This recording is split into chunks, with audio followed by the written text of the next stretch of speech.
अस्सलाम वालेकुम वरहमतुल्लाह। एक दफ़ा हज़रत अली रज़ी अल्लाह ताला अन्हो कुछ लोगों के साथ कूफा जा रहे थे। तो कूफा जाते हुए रास्ते में एक मुकाम पे रुके, और वो मुकाम जो है वो कूफा से तकरीबन 2 या 3 रात की मुसाफत पे था। यानी 2 या 3 रात की मुसाफत आगे है थी कूफा से। तो उस जगह पे कुछ लोग जो हैं वो हज़रत अली रज़ी अल्लाह ताला अन्हो के उस लश्कर से, उस जमात से अलहदा हो गए। तो लोगों ने अली रज़ी अल्लाह ताला अन्हो को आके बताया कि कुछ लोग इस तरह से हमसे अलहदा हो चुके हैं। तो फिर अली रज़ी अल्लाह ताला अन्हो ने कहा कि आप फिक्र ना करें, वो वापस लौट आएंगे। और फिर बाद में वो जो खारजी थे जो छोड़ के गए थे, उनको खारजी कहा गया, यानी कि वो जमात को छोड़ गए थे। उन खारजियों से नहरवान के मुकाम पे जंग हुई और उन्हें उधर शिकस्त हुई। तो वो जो नहरवान वाले थे वो मारे गए, यानी कि वो जो नहरवान के मुकाम पे लोग जिनसे जंग हुई, अहले नहरवान थे, तो वो मारे गए उधर। तो फिर अली रज़ी अल्लाह ताला अन्हो ने अल्लाह ताला का शुक्र अदा किया और फरमाने लगे कि बेशक मेरे महबूब ने मुझे यही खबर दी थी, कि इन खारजियों के बारे में खबर दी थी कि इनका कायद जो है वो एक अजीब सी मखलूक होगी, उसकी नाकसुल खलकत होगा, उसकी जो तख्लीक है वो नाकिस होगी। और फरमाने लगे कि बेशक मेरे महबूब ने मुझे खबर दी थी कि इनका कायद एक नाकिसुल खलकत हाथ वाला होगा, यानी कि उसका हाथ जो है वो सही नहीं होगा, आम इंसानों की तरह नहीं होगा, नाकिसुल खलकत होगा।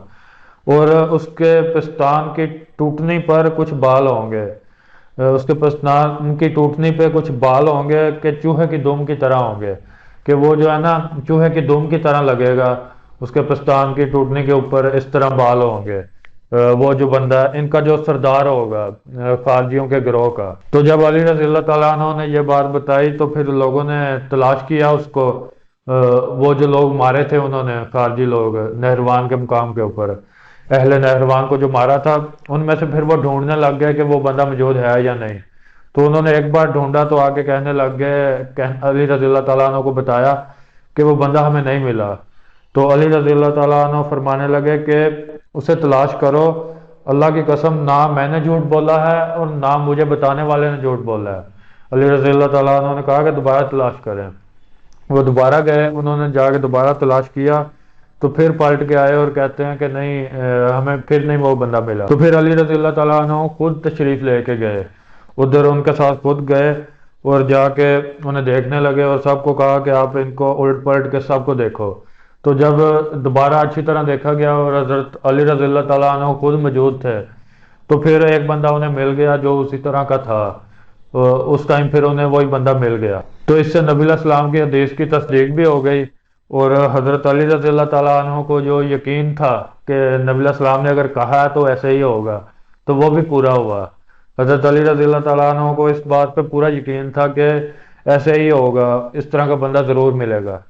तो ये हजरत अली रज़ी अल्लाह ताला अन्हो का वाक़या था जिसमें उनका नबी अलैहिस्सलाम की हदीस पे यकीन का पता चलता है। और इसके अलावा मुआविया रज़ी अल्लाह ताला अन्हो का एक वाक़या कि एक दिन मुआविया रज़ी अल्लाह ताला अन्हो मिंबर पे चढ़े खुतबा इरशाद फरमाने के लिए। तो वो कहने लगे कि बेशक आम माल हमारा है और माल फ़ी भी हमारा है, जिसे हम चाहेंगे माल देंगे और जिसे चाहेंगे माल नहीं देंगे। यानी कहा कि जो भी माल है, जितना भी माल है वो हमारा ही है, क्योंकि ये हुक्मरान थे मुआविया रज़ी अल्लाह ताला अन्हो। तो कहते हैं वो हमारा ही है, जिसे चाहेंगे हम देंगे और जिसे चाहेंगे नहीं देंगे।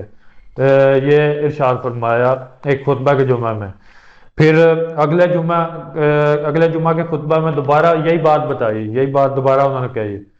तो पहले जुमा में जब बात कही थी किसी ने नहीं जवाब दिया था, दूसरे जुमा में फिर यही बात कही तो फिर किसी ने नहीं जवाब दिया, कुछ भी नहीं कहा, आगे से सारे चुप रहे। तो फिर तीसरे जुमा में फिर वही बात कही कि सारा माल हमारा है, हम जिसको चाहेंगे देंगे और जिसको चाहेंगे नहीं देंगे।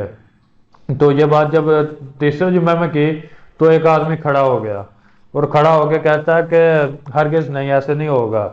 बेशक आम माल भी हमारा है और माल फई भी हमारा है। जो हमारे माल और हमारे माल के दरमियान आएगा, हम उसका फैसला अपनी तलवारों से करेंगे। वो बंदा मेरे मुआविया रज़ी अल्लाह ताला अन्हो को खड़ा होके जवाब देता है, उनको ललकारता है, समझ लें कि पहले दो जुमे में किसी ने कुछ नहीं कहा। ये तीसरे जुमे में उस बंदे ने खड़े होकर कहा कि ایسا نہیں ہوگا، ہم اپنی تلوار سے پھر فیصلہ کریں گے اگر آپ ہمیں مال نہیں دیں گے یا اس پہ کوئی قبضہ کریں گے۔ تو پھر معاویہ رضی اللہ تعالیٰ عنہ ممبر سے اترے اور بعد میں اس کو پیغام بھیجا اس آدمی کو کہ اس کو میرے پاس بلایا جائے۔ تو کیونکہ یہ حکمران تھے تو پھر اس آدمی کو بلایا گیا ان کے پاس۔ تو جو لوگ ہیں وہ کہنے لگ گئے کہ یہ آدمی ہلاک ہو گیا، اس نے اتنی بڑی وہ جرت کی کہ ایک حکمران کے سامنے اس نے اس طرح کی بات کی ہے۔ تو لیکن جب لوگ ادھر گئے، دیکھنے کے لیے گئے، تو ادھر پہنچے تو انہوں نے دیکھا کہ معاویہ رضی اللہ تعالیٰ عنہ اور وہ جو آدمی ہے جس کو بلایا گیا تھا وہ معاویہ رضی اللہ تعالیٰ عنہ کے ساتھ ایک چارپائی پہ بیٹھا ہوا ہے، ایک ہی چارپائی پہ دونوں بیٹھے ہوئے ہیں۔ تو پھر معاویہ رضی اللہ تعالیٰ عنہ نے لوگوں کو مخاطب کر کے فرمایا کہ بے شک اس آدمی نے مجھے زندگی بخشی ہے، اللہ اسے زندہ رکھے۔ اور اس کے بعد کہنے لگے کہ رسول اللہ صلی اللہ علیہ وسلم نے فرمایا تھا کہ ان قریب میرے بعد ایسے عمرا ہوں گے، عمرا یعنی کہ حکمران ایسے ہوں گے جو غلط بات کریں گے تو لوگ آگے سے ان کو کچھ نہیں کہیں گے، کوئی ان کا رد عمل نہیں دے گا، کوئی ان کا رد نہیں کرے گا، اور وہ بندروں کے کسی جگہ داخل ہونے کی مانند آگ میں داخل ہو جائیں گے۔ یعنی کہ ایسے جو حکمران ہیں وہ آگ میں داخل ہوں گے کہ جن کا کوئی رد نہیں کرے گا، جس طرح کی مرضی وہ بات کریں کوئی ان کا رد نہیں کرے گا۔ تو کہتے ہیں کہ میں نے پہلے جمعہ میں جب یہ بات کی تھی تو میرا کسی نے آگے سے رد نہیں کیا، مجھے کسی نے جواب نہیں دیا، تو میں فکر میں پڑ گیا کہ میں انہی میں سے نہیں ہوں، یہ خود کہتے ہیں۔ تو پھر کہتے ہیں دوسرے جمعے میں بھی ایسے ہوا، میرا کسی نے جواب نہیں دیا، کسی نے بھی رد نہیں کیا۔ تو پھر کہتے ہیں کہ پھر مجھے فکر ہوئی کہ میں تو شاید انہی لوگوں میں سے ہوں۔ تو پھر کہتے ہیں کہ تیسرے جمعہ میں اس بندے نے کھڑے ہو کے جو مجھے جواب دیا، میرا رد کیا، تو اس نے مجھے بچا لیا، یعنی کہ میرے آگے کوئی جواب دینے کے لیے موجود ہے، اس کا مطلب ہے کہ میں ان لوگوں میں سے نہیں ہوں۔ تو یعنی کہ معاویہ رضی اللہ تعالیٰ عنہ اس بات پہ خوش تھے کہ اس بندے نے آگے سے رد کیا، اٹھ کے بات کی ہے، تو بچت ہو گئی ہے۔ وہ کہتے ہیں کہ میری بچت ہو گئی ہے، کہتے ہیں کہ اس نے مجھے زندگی بخشی ہے، اللہ تعالیٰ اسے زندہ رکھے۔ تو اس سے یہ پتہ چلتا ہے کہ معاویہ رضی اللہ تعالیٰ عنہ کو نبی علیہ السلام کی حدیث پہ پورا یقین تھا کہ اگر کسی بندے نے بھی رد نہ کیا ان کی بات کا تو وہ پھر وہ اہل جہنم میں سے ہوں گے، جیسے نبی علیہ السلام نے کہا تھا کہ وہ بندروں کے کسی جگہ داخل ہونے کی مانند آگ میں داخل ہوں گے، جیسے بندر کسی جگہ داخل ہوتے ہیں اسی طرح ہی وہ آگ میں داخل ہوں گے، یعنی ذلیل و رسوا کر کے آگ میں داخل کیے جائیں گے۔ تو اس بات پہ معاویہ رضی اللہ تعالیٰ عنہ کو خوشی ہوئی کہ کسی نے آگے سے اٹھ کے میرا رد کیا ہے، کہ مجھے اس چیز سے روکا ہے جو میں بات کر رہا تھا، اور وہ یہ چیز آزمانے کے لیے کر رہے تھے کہ کہیں میں ان میں سے نہیں ہوں۔ اور آزما کیوں رہے تھے؟ کیونکہ انہیں یقین تھا نبی علیہ السلام کی حدیث پہ۔